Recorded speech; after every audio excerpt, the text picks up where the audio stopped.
you for the prayer, Gwensanin. I almost forgot. Yeah. So it is indeed a wonderful experience when you are free from those who wanted to control you. And as a human being, we are so blessed that we are more so free from the spiritual control of the devil through Jesus Christ. Amen?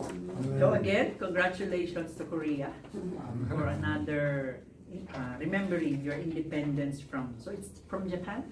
Yes. Japan was so naughty many years ago. Yeah, but now they had changed, yes, and now there are also many believers of Jesus in Japan, and we praise God for that. So the Bible is right when He said, "Love your enemies," because when we go to heaven, there will be no more enemies. Everybody will be brothers and sisters, all who believed in the Lord Jesus Christ. Praise the Lord. Let us, our meditation this morning, I ask you to read Deuteronomy chapter 2. And then, from that, we will also go once in a while back to Exodus, because our focus of studies, truth that we can get from the life, the experience of the nation of Israel. And if you would notice, the title is God Sets. Okay, it's just like set. Ready, get set, go. Just like that. But this morning, I also would like us to encourage to pray for Middle East, because they are setting war in Middle East. So let's pray for our, maybe if you have friends or loved ones or relatives working in the Middle East, the more we have to pray for them. For us Filipinos, we have lots of Filipinos working in the Middle East also. So let's pray also for the peace in Israel, Iran, and every country there. Let's pray for that. And let's also pray that as Jesus Christ is coming soon, we can, you know, the war, we should not be surprised, because it was already written in the Bible that on the last days, before the end, there will be wars and news about wars. So Jesus already told us about it. But if there are wars, there are also freedom. Like here in Korea, tomorrow you will celebrate your Freedom Day. So, you know, life on earth is sweet, sour, bitter, good, different taste. But one thing is sure, it was God who sets everything. And I'll give you 5 things that God sets that nobody, not even an emperor, can change it when God set it. We will meditate on that. Let us pray first.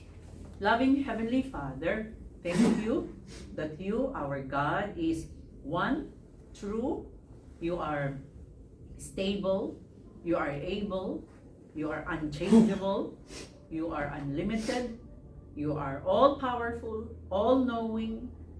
We worship you, God, for there is none like you. Thank you for making the heaven and the earth, and thank you for creating us. And Lord, whatever is happening around us today, especially in the Middle East, we believe you are still in control. We just pray, God, as your children, we ask that let there be, if possible, let there be peace in Israel, in the Middle East, God, in Iran, in Dubai, in every Middle East countries. Let there be peace, oh God. If it's possible, God, stop the war in Jesus' name. We pray that you will give wisdom to the leaders there, even to American president, who is also trying to help we pray, God, that your kingdom come, your will be done in Middle East. Thank you, Father. Lord, we also rejoice and we are thankful for another year of commemorating the freedom of Korea from Japan. Thank you, Father, for blessing this country. We pray that you will continue to bless South Korea so that they will keep on being the instrument of blessing to other nations as well. Thank you, God, for your goodness in our lives. I pray that you will also bless us as we meditate your words this morning. Oh God, enable your servant to preach well the word and enable my Korean brothers and sisters to fully understand and catch the message that you want them to get this morning. Holy Spirit, I ask for your divine guidance, for your leading, for your conviction to be upon us. Thank you, God, and I give you all glory and praises in Jesus' mighty name.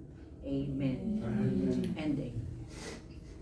If you happen to go to a building and you are lost and you are trying to find an office, or maybe the most common thing we try to find when we are traveling, 화장실.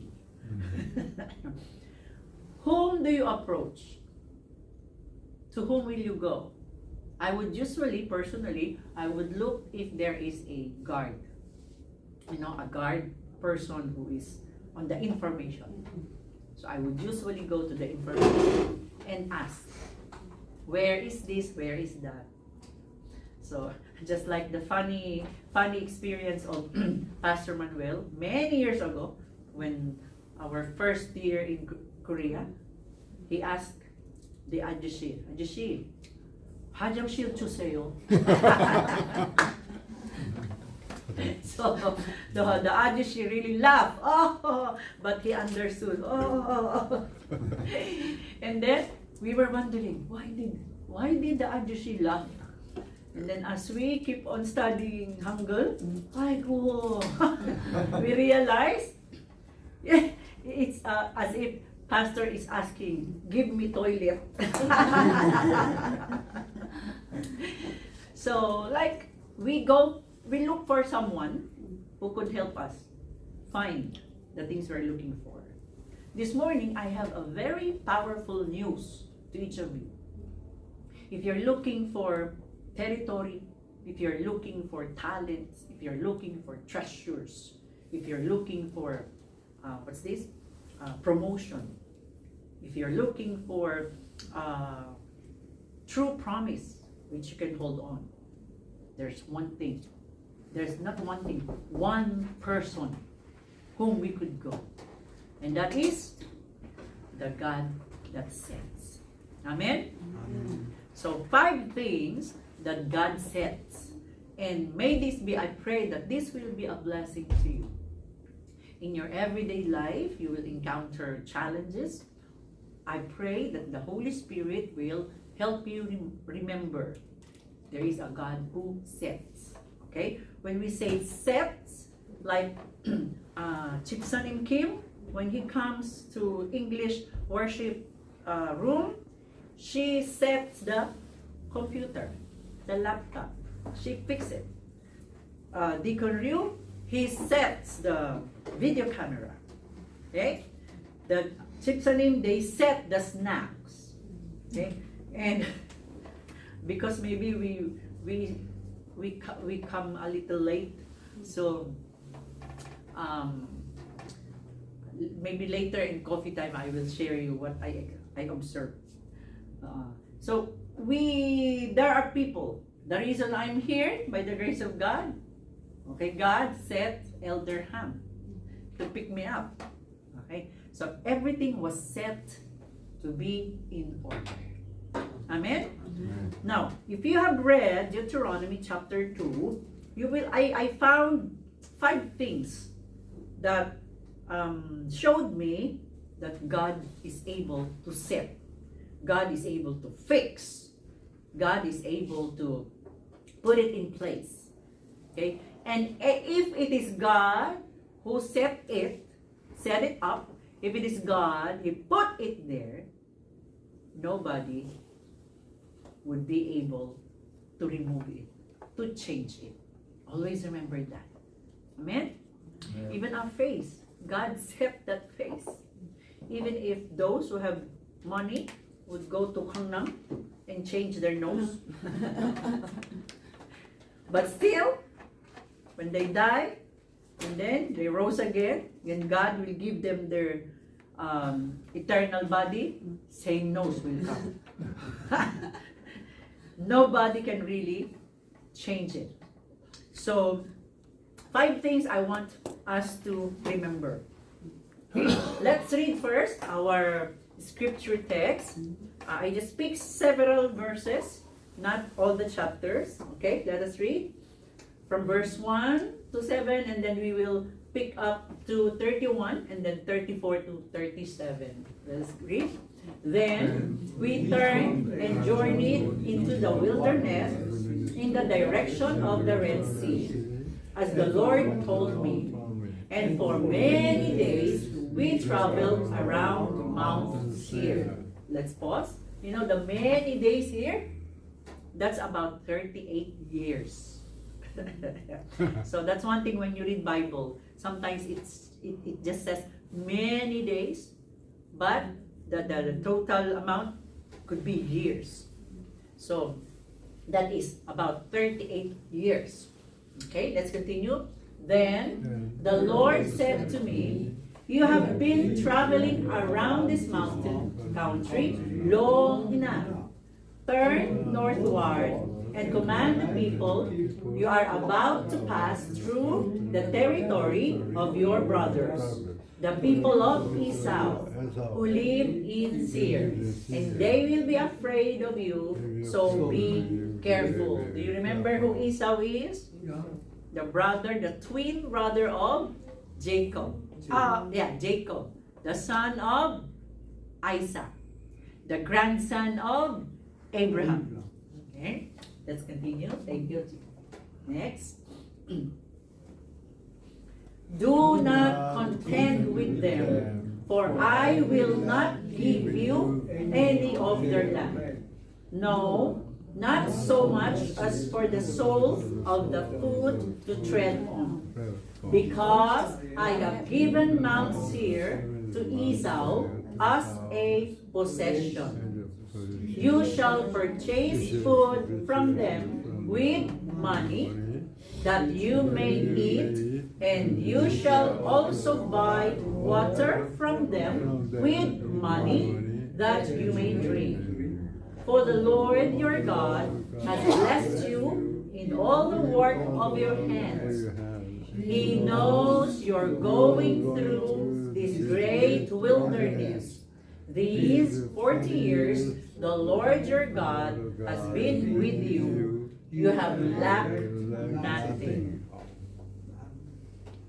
31. And the Lord said to me, behold, I have begun to give Sihon and his land over to you. Begin to take possession, that you may occupy his land. And then picking up at verse 34. And we captured all his cities at that time and devoted to destruction every city, men, women, and children. We left no survivors, only the livestock we took as spoil for ourselves, with the plunder of the cities that we captured. So here, the city of Sihon, God gave to them. And they killed everyone there, and they just took all the cattle, the sheep, the cow, and all the other things. It is theirs. God gave them to the Israelites. Okay, next please. Thank you.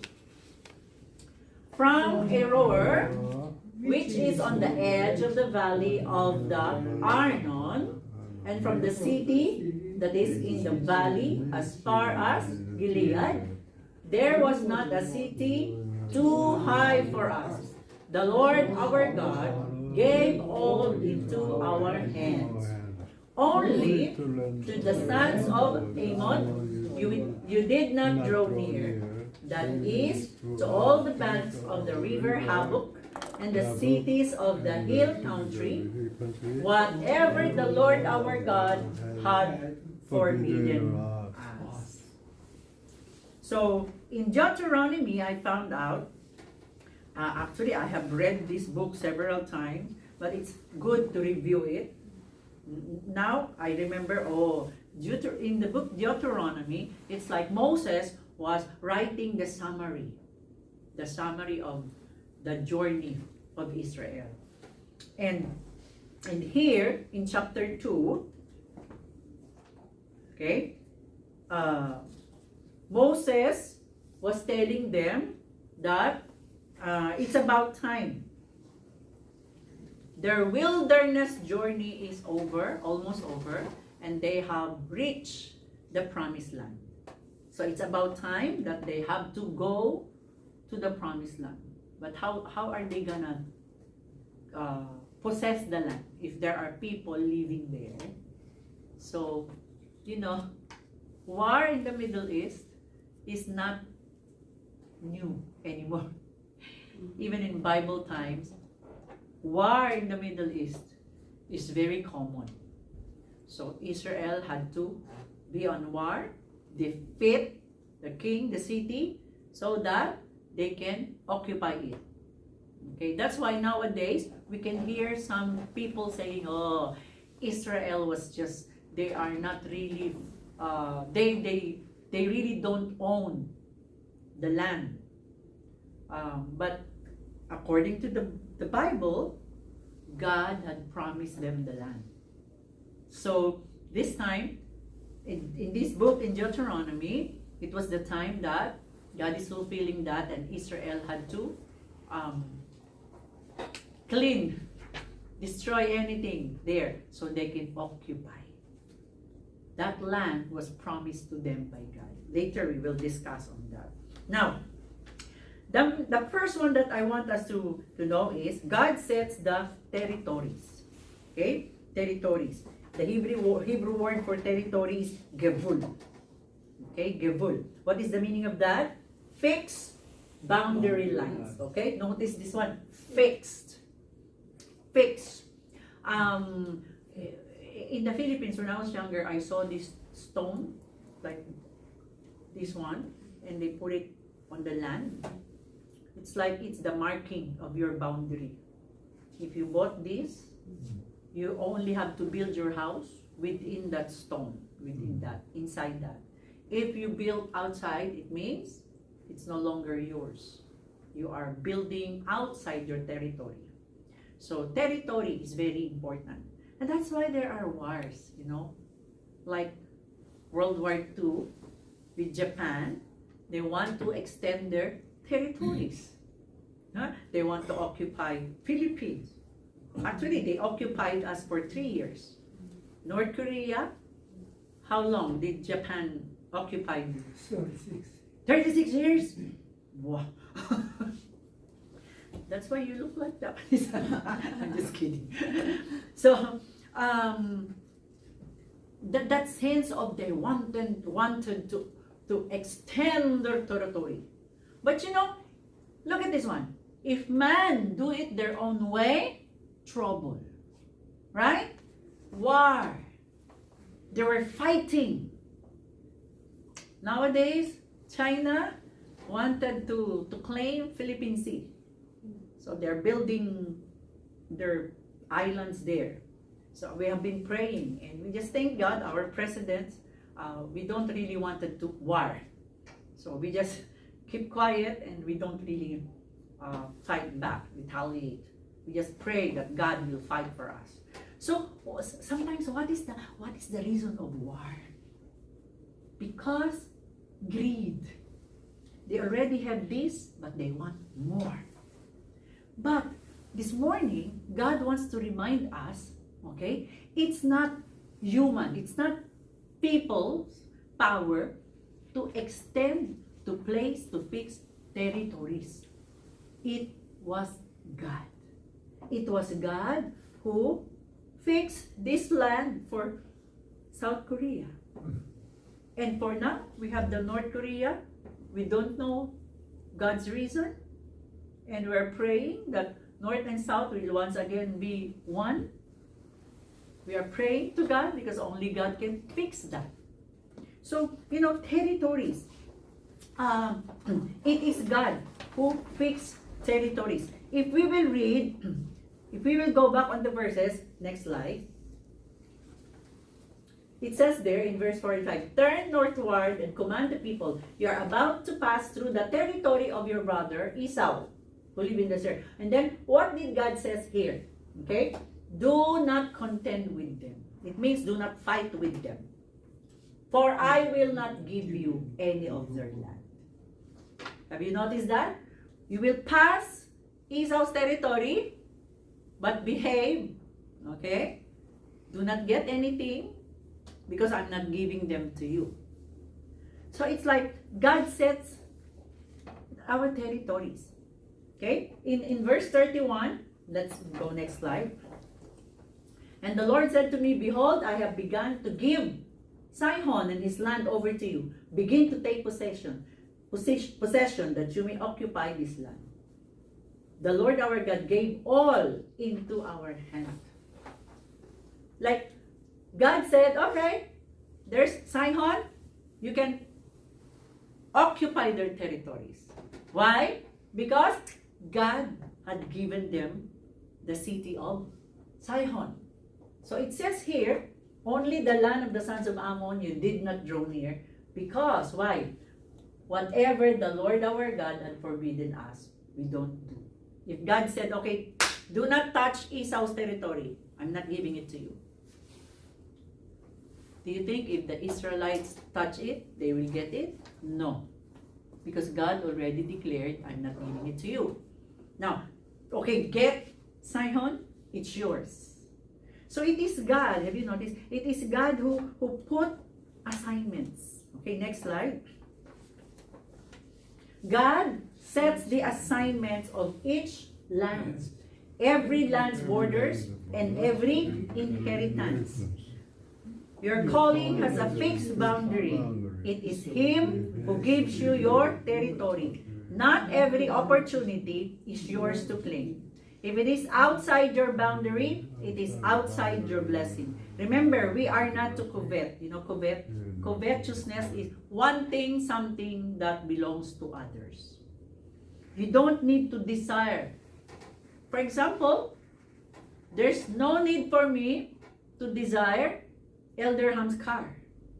Oh, I want to get Elder Ham's car.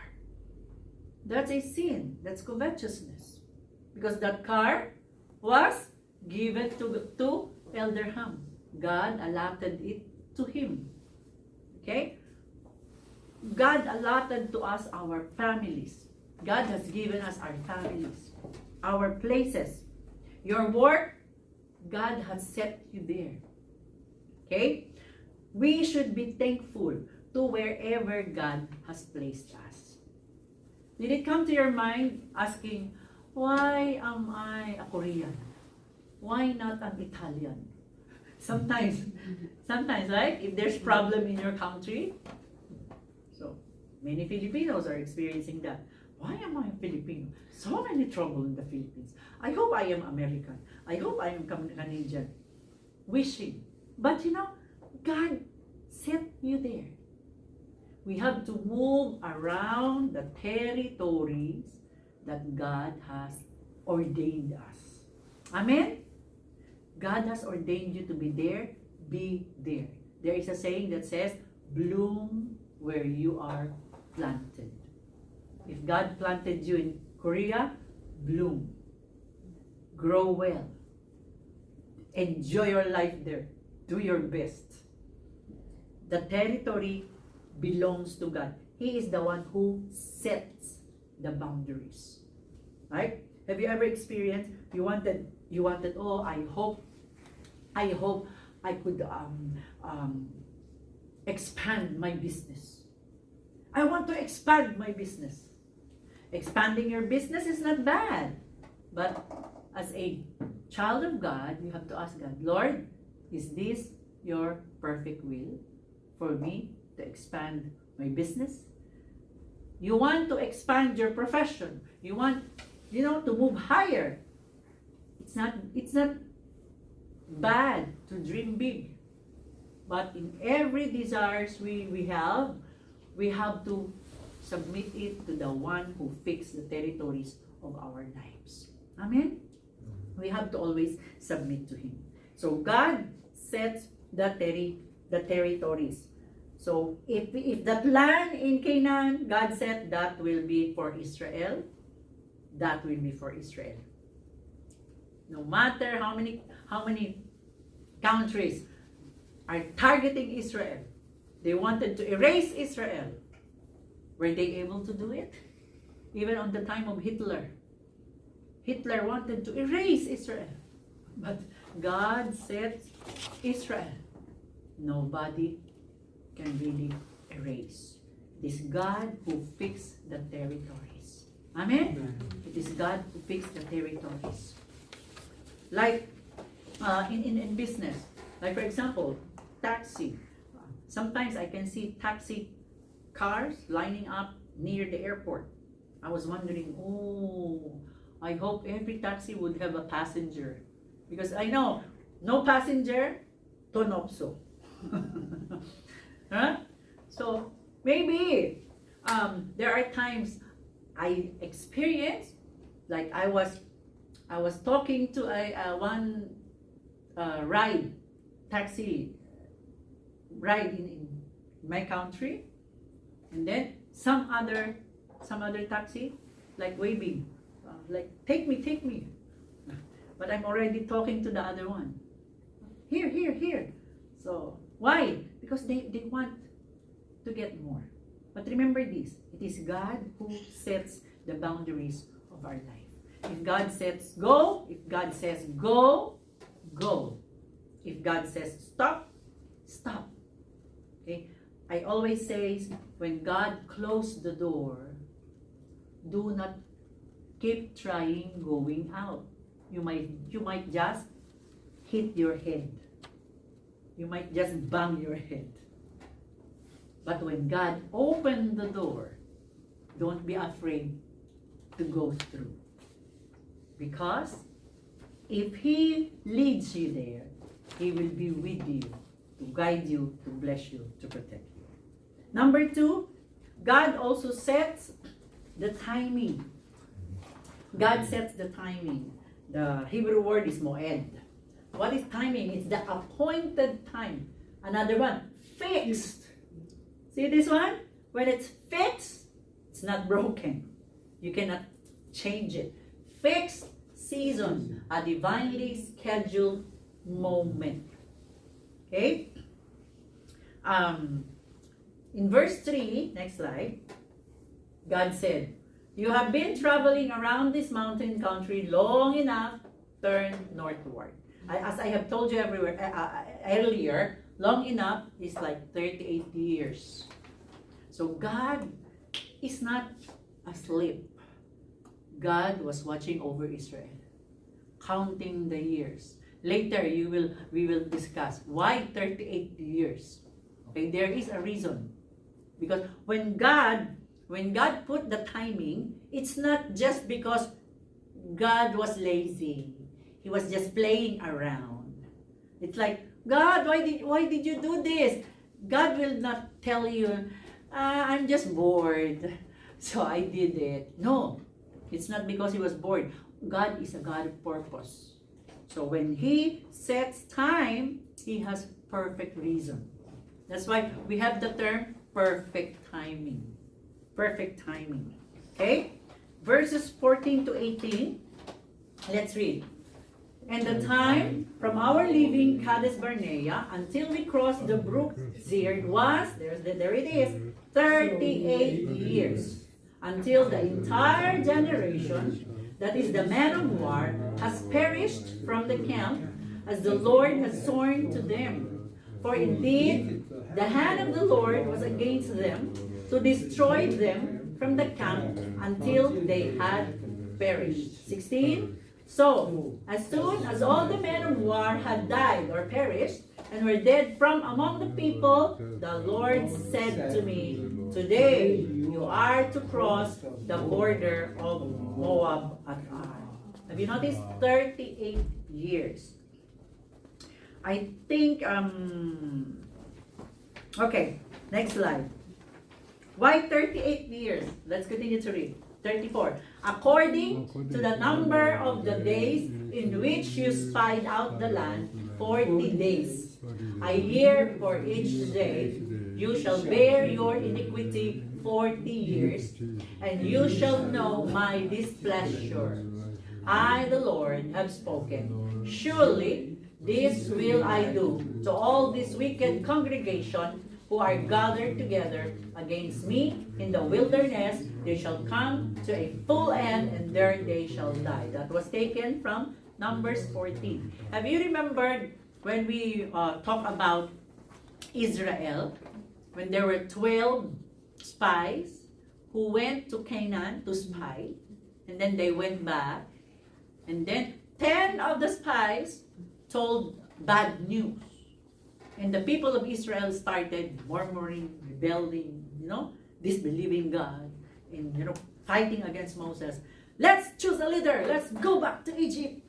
They were so stubborn, so disobedient, and God was so angry with them. Actually, God wanted to kill them at that time, but Moses just prayed, please God. So God said, okay, I forgive them, but he said, but all the men that came from Egypt will not enter the promised land.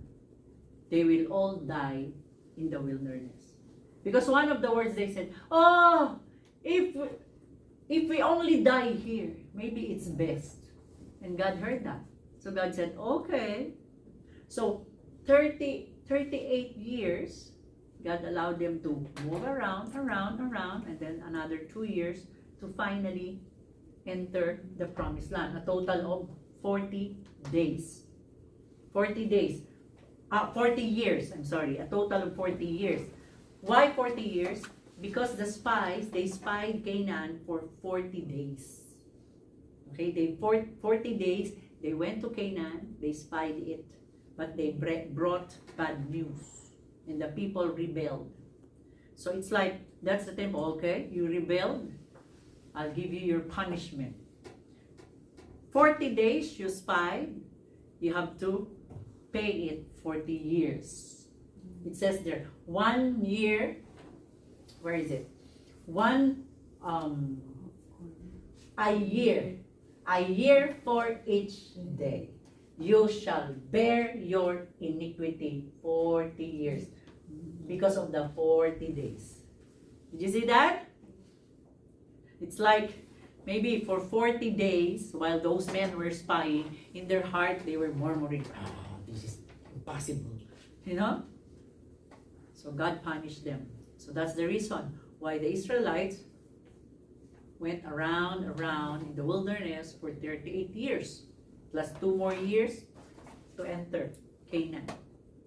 It was a timing, a tempo, a schedule set by God. Look at this one also in Exodus 40, 36 to 38. Let us read. Then the cloud covered the tabernacle of meeting, and the glory of the Lord filled the tabernacle. And Moses was not able to enter the tabernacle of meeting because the cloud rested above it. And the glory of the Lord filled the tabernacle. While they were traveling, the pillar of cloud. We know that. Amen? Next. And look at this one. Whenever the cloud was taken up from above the tabernacle, the children of Israel would go onward in all their journeys. But if the cloud was not taken up, then they did not journey till the day that it was taken up. For the cloud of the Lord was above the tabernacle by day, and fire was over it by night, in the sight of all the house of Israel throughout all their journeys. Did you get that? The cloud of God, it's like it sets the timing. When the cloud move up, okay, all Israelites pack up. Time to go. When the cloud move, it's time for them to also move. And when the cloud stop, it's time for them to stop. Because I was wondering, they can go straight from Egypt to Promised Land. What stopped them? It's the cloud. Probably the time that cloud is their navigator. Right? They don't have the navigator. It's wilderness. Do you know wilderness? You don't know where is north, where is south, where is east. And they don't even have the compass at that time. Nowadays, we have compass. At that time, no compass. No navigator. No Wi-Fi to find. I'm lost. No. So God sent them a cloud. That's their navigator. So they have to follow or else they will get lost. Right? When we are traveling, map. It's very important. So that is their map. So it was God who set them the time when to go. Direction, they follow. The cloud is their navigator. Genesis 1:14. Even in the creation, look at this one. Let's read. And God said, "Let there be lights in the expanse of the heavens to separate the day from the night, and let them be for signs and for seasons and for days and years." Have you noticed? God, even in the beginning, created moon and the sun, and He says there, to separate day and night, and it will be a sign for the season, especially to you Koreans. The moon, like you count the moon. For us Filipinos, moon is a beautiful piece of lovely artistic creation. We don't really count it as for our age. But when I lived here in Korea, I found out moon is very special. It's in your lunar, the way you count your lunar calendar, right? You depend on the moon. Even Israel, moon is very special to them. It's a sign. Okay? So here we can see God created the moon and the sun. Why? Because He sets the timing. He sets the season. And when God sets it's winter time, it's winter time. When it's springtime, springtime. I heard a rumor here in South Korea. Maybe there will be no more, no more springtime. And I was thinking, nah, God set it to happen. Korea has 4 seasons. So it will always be 4 seasons, whether you like it or not. Not unless God change it. Okay, Korea will be tropical. So God sets the timing of our life. Amen? Amen. So you are here now, God set it. I'm on this age, God set it. Remember this, God is never mistaken. Amen? He's never mistaken. Look at Ecclesiastes 3:10-13. One of my favorite verse. Let us read. He has made everything beautiful, what? In its time. Also, He has put eternity into man's heart, yet so that he cannot find out what God has done from the beginning to the end. I perceive that there is nothing better for them than to be joyful and to do good as long as they live. Also, that everyone should eat and drink and take pleasure in all his toil. This is God's gift to man. Amen? It says there, like, reminder, it is God who makes everything beautiful when? In its time. God sets the temple. God sets the temple. Right? Like, some people would ask me, why did you get married so late? I got married on my 31st birthday. So, in most people, that's too late. Don't you think so, Esther? Well, I will tell them, God sets the timing. Right?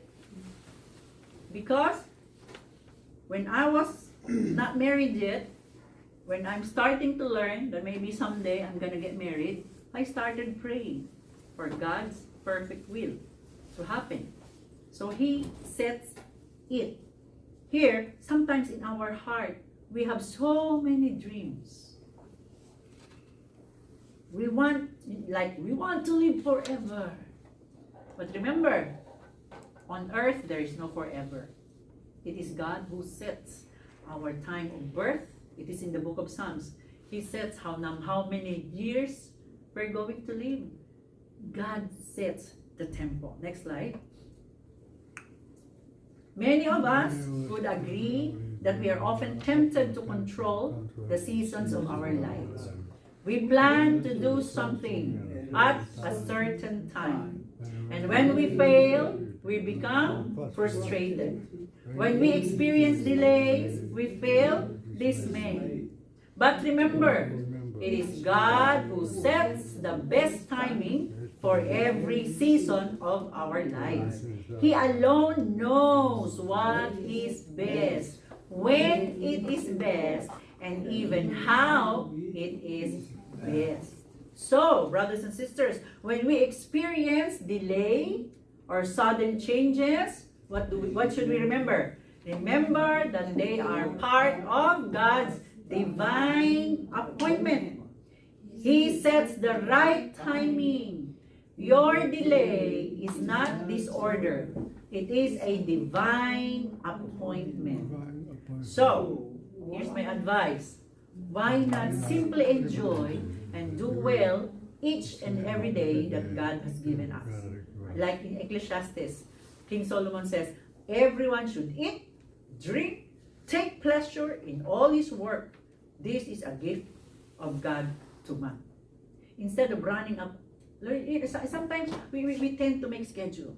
Oh, when I'm 65, I should be this rich. Oh, when I reach this, I should be this one. Oh, today is March 1. On March 5, I should have da. It's okay to set, schedule. It's okay. But remember this, if something blocked it, if it never happened, don't get frustrated and, lose hope. Just remember this. Well, God sets the timing. God has a reason. Instead of fighting the season, embrace it. Instead of complaining about the timing, trust it. There. Instead of rushing the process, grow through it. God sets the right timing, and He never makes mistakes. Amen? Amen. So when you feel like, what am I doing here? Sometimes, like one pastor who told me, why are you here? You should be pastoring many people. And there was a time it tortured my mind. Really? Why am I here? So instead of, fighting against where God put you, on those territorial place God put you in, why not just enjoy it? Thank you, Lord. Just like a flower pot, a rose plant planted on a pot. Just stay there. Enjoy the sun, enjoy the watering, bloom, produce beautiful flowers, right? Instead of looking outside and envying people and getting jealous, oh, why is it like that? You know, when we went to Philippines many years ago, you know that Pastor Manuel finished doctorate in dental medicine, right? So there was a time many years ago, maybe 5-6 years ago, we visited his classmates, used to be classmates in dentistry. Now they have big houses, they have their cars, and the houses were really wow. And I whispered to Pastor Manuel, aren't you jealous of it? Aren't you dismayed? Maybe if you became dentist, you also have a house like this. I even told him, maybe if you did not marry me, maybe you'll be, a rich dentist. But praise God, he said, yeah, sometimes I think of that, but now I know God called me to be a pastor, and I'm blessed. And you know what? Nowadays, we are counting the houses. I was telling my children, we are not really rich in money, but look, we're helping my parents-in-law in their house. We're helping them. Our youngest, she has her own, she's living in her own unit, house number 2. And then Pastor and my son, they have their own unit, house number 3. And I'm living in Korea, also have another house. Wow! We have 4! Isn't it amazing? You know, when I started thinking of that, yeah, we have 4 houses. Yeah, the 3 are not our, it's not ours, by papers. We're renting it, but amazing God. How many houses do you have? God sets the temple. We just have to follow Him. Number 3, okay, I have to make this fast. God sets the treasures. God sets the treasures. Who want to be rich? Yeah. I don't think nobody will say, I want to be poor. No. Even those who are already very, very rich, if you ask them, would you like to be more rich or richer? I believe they will say, yes. Treasure. In Hebrew, natchala. It means inheritance, possession, allotted portion, secured by divine decision. Notice this one, it is allotted. It is for you. Nobody else. It's yours. And then it is secured. Nobody can get it. It's protected only for you. Who protects it? Divine decision. God. God allotted it for you. When I was meditating on this, so it also reminds me, I should be always thankful to God, to whatever possessions He is allowing us to have. I don't have a zoo,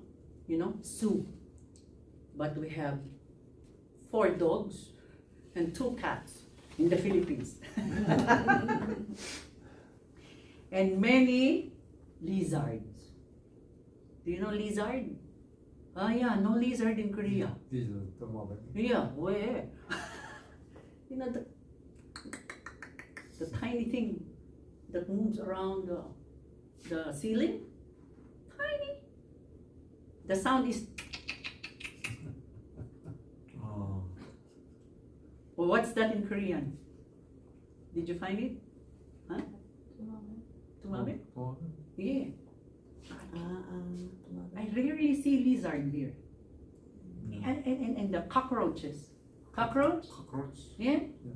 You know, you Koreans are known to be skinny. Even cockroaches in Korea, skinny. In the Philippines, the cockroaches, tungtong eh.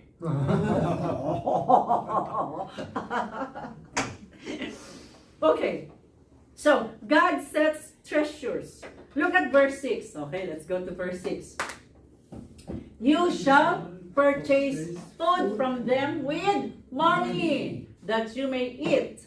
And you shall also buy water from them with money, that you may drink. For the Lord your God has blessed you in all the work of your hands. He knows you're going through this great wilderness. These 40 years, the Lord your God has been with you. Oh, look at this one. You have lacked nothing. When I read verse 6, I told myself, wow, they were in the wilderness, no? Desert. Not on a business community area. Wilderness, mountains, rocks, right? But they have money. It says there, you will buy food from them with money. Okay, how come? These Israelites, they were just wondering. They have money, they have gold, they have silver. You know, if you will read Numbers, the book of Numbers, God said, okay, we need gold so we can build this ark. And the Israelites would offer gold. So many gold, so many silvers. Wow, these Israelites were very rich. How come? They used to be slave in Egypt. Remember? They were slave in Egypt. How come? Now, here's the answer. In Exodus 3:21, there, God promised, He said, I will give these people favor in the sight of the Egyptians. And it shall be when you go, okay, this is a promise. They were still in Egypt at that time, excuse me, that you shall not go empty-handed, but every woman shall ask for her neighbor, namely, of her who dwells in her house, articles of silver, articles of gold, and clothing, and you shall put them on your sons and on your daughters, so you shall plunder the Egyptians. Okay? Plunder, it's like you will get anything you can get. Okay? The Filipino word for plunder, samsam. Samsamin. Get anything. Like, if you want to plunder that cabinet, you can get so many things. Envelopes, cups, coffees, tea, so many things to plunder. So God said, Israel will not go out of Egypt with nothing. They will plunder the Egyptians. And it happened. If we will go to chapter 12 of Exodus, when they are already about to go out, next slide. Let's read. Now, the children of Israel had done according to the word of Moses, and they had asked from the Egyptians articles of silver, articles of gold, and clothing. And the Lord has given the people favor in the sight of the Egyptians, so that they granted them what they requested. Thus they plundered the Egyptians. It's just like the Egyptians, because remember, so many things happened. 10 punishment from God happened. The last one, all the firstborn died. So the Egyptians were so sad, so afraid of the Israelites, that they said, go away. We will all die because of you. Go away, go away. And then when these Egyptians were telling them to go away, the Israelites said, oh, we need gold. Okay, here's gold, go away. You know? We need silver. Oh, silver, okay. Whatever you need, I will give you. Just go away. You know, just the term, leave me alone. What do you need? I will give you. Just leave me alone. It's just the dialogue of the Egyptians. So the Israelites plundered the Egyptians. So when they left Egypt, their sons, their daughters were carrying what? Gold, silver, yeah? Clothing, purple linen. God sets it. Why? It says here, it was God who gave the people. Amen? The Lord had given. Take note of that. It was not because they were Israelites, but it was God who touched the heart of the Egyptians. That when they asked for it, the Egyptians, God sets treasures. God is the one who gives you what you have. If you don't have it, okay, you can try to ask. If it is God's will, He will give it to you.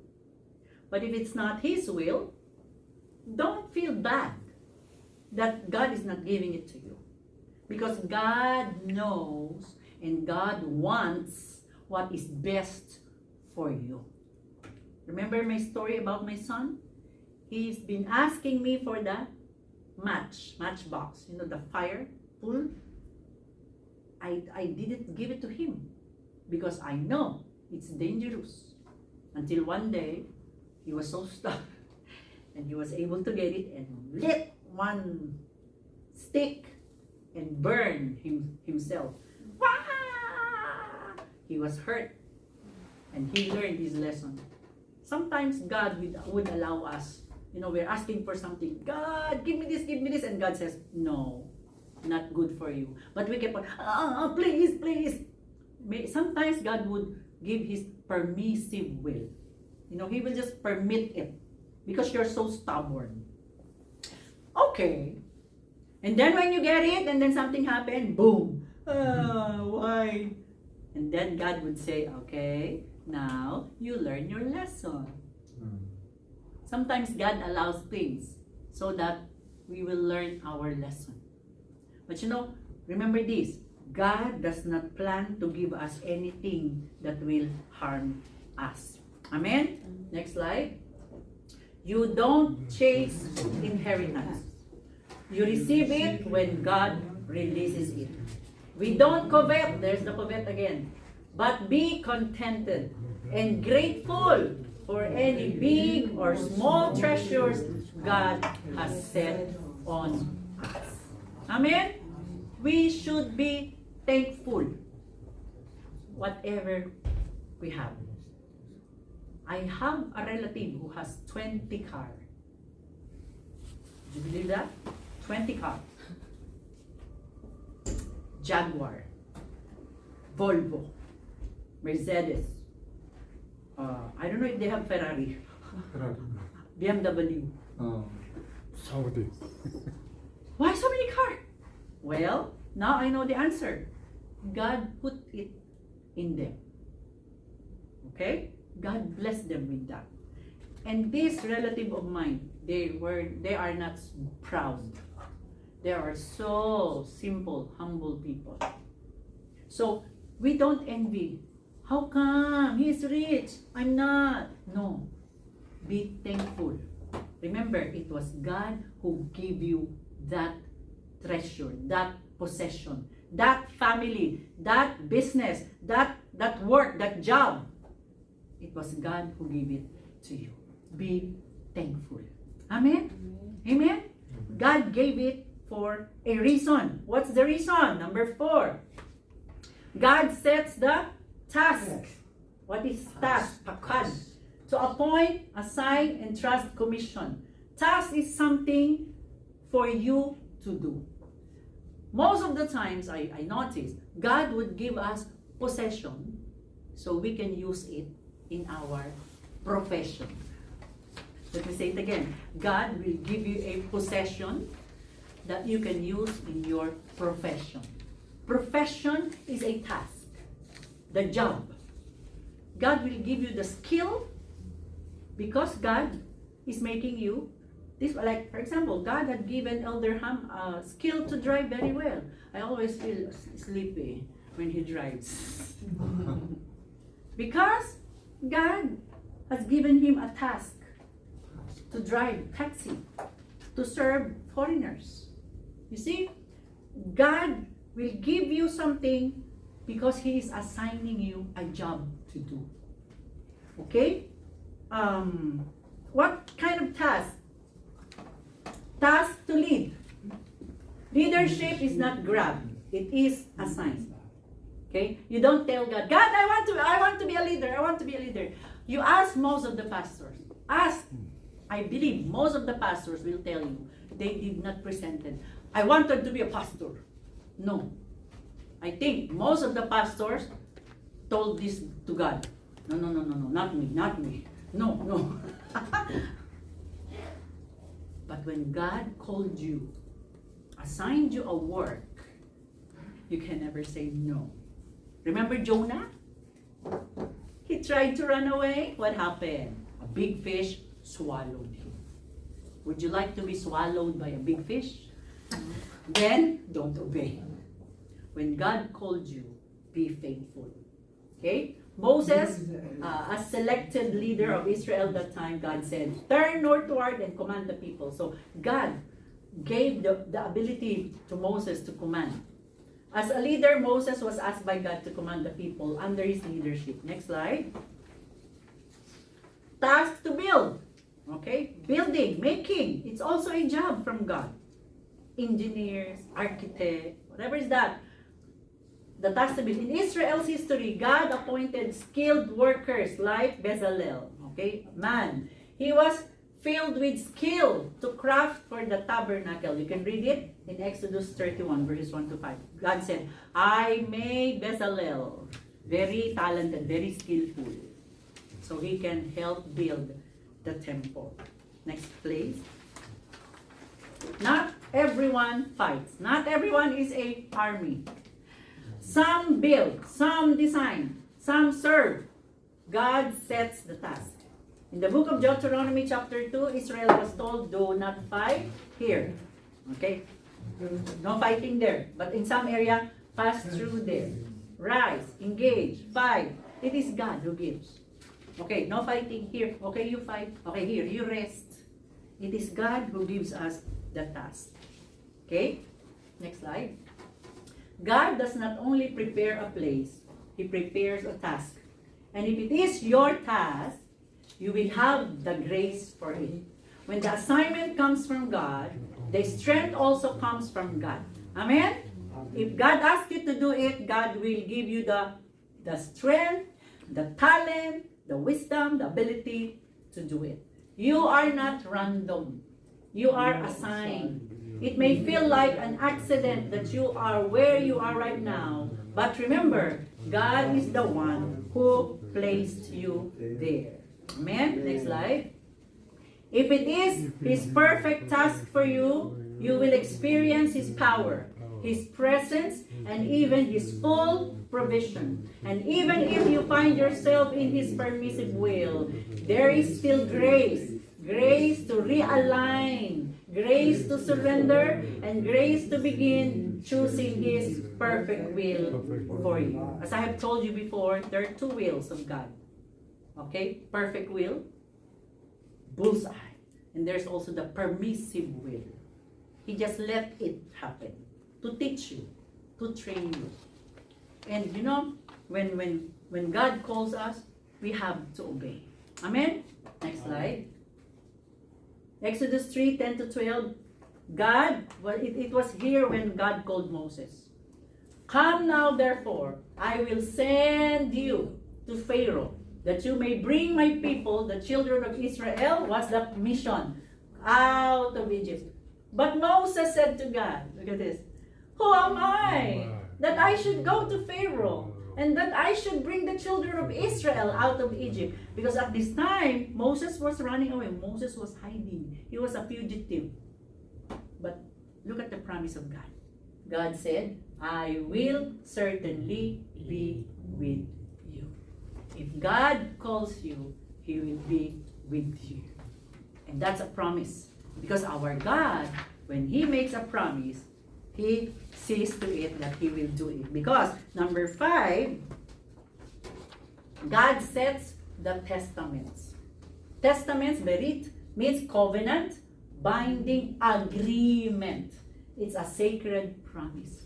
Have you noticed, if you read the Bible, so many promises? God promised Abraham that He will bless Abraham. Did God do it? Yes. Amen? God promised Eve that one day, someone will help save the lost. Jesus came. Okay? And God also promised, because you sin, you die. Death is also there. So, God promised. In verses 4 to 5, here, God commanded the Israelites, do not take the territories of your brother. I'm just making it fast. The people of Esau who lived, he said, they will be afraid. Do not, here in verse 5, do not contend with them. Why? I will not give you any of their land. Why? Because I have given Mount Seir to Esau as a possession. Even if Israel is God's nation, but He promised this mountain for Esau, so God said, do not touch it, because I promised it. He set a promise that will be for Esau. So when God promised, He will surely do it. Next slide. It says there, rise up, go over the brook Seir. So we went over the brook Seir and the time from our living. Okay, what's this? 38 years, we already read. But here, God said, okay, you have to fight the Sihon. It will be yours. Indeed, the hand of the Lord was against them to destroy them from the camp until they had perished. Okay? This one, when God said, you're gonna die because you sinned. God said it. They all die. Next slide. God sustained Israel in spite of their many rebellions and disobedience. God left remnants and did not totally destroy them all. Why? Because God made a testament with Abraham in Genesis 12. God did not kill them. Okay, next. So, when God promised salvation through Jesus Christ, we can be sure of this, that He shall do it, because He made a covenant of it. And Jesus said, let's read, He took the bread, and when He had given thanks, He broke it and gave it to them, saying, this is my body, which is given for you. Do this in remembrance of me. And likewise, the cup after they had eaten, saying, this cup that is poured out for you is the new covenant in my body. Jesus is the new promise that anyone who believes in Him will not perish. John 3:16. Jesus is a promise fulfilled. So we have to have faith. What is the challenge? Let us stop playing gods of our lives, of our children's lives, trying to set everything for ourselves and for our loved ones. Instead, surrender fully to the only most powerful one who sets everything on its proper place. Daniel 2, 20 to 23, let's read. Blessed be the name of God forever and ever, to whom belong wisdom and might. He changes times and seasons. He removes kings and sets up kings. He gives wisdom to the wise and knowledge to those who have understanding. He reveals deep and hidden things. He knows what is in the darkness, and the light dwells with Him. To you, O God of my fathers, I give thanks and praise, for you have given me wisdom and might. And the last verse. Come now, you say, today or tomorrow we will go into such and such a town and spend a year there and trade and make profit. Yet you do not know what tomorrow will bring you. What is your life? For you are a mist that appears for a little time and then vanishes. Instead, this is what we should do. You ought to say, if the Lord wills, we will live and do this or that. As it is, you boast in your arrogance. All such boasting is evil. Here is a secret. We plan, but remember this. We always say, this is my plan. but let the perfect will of God happen.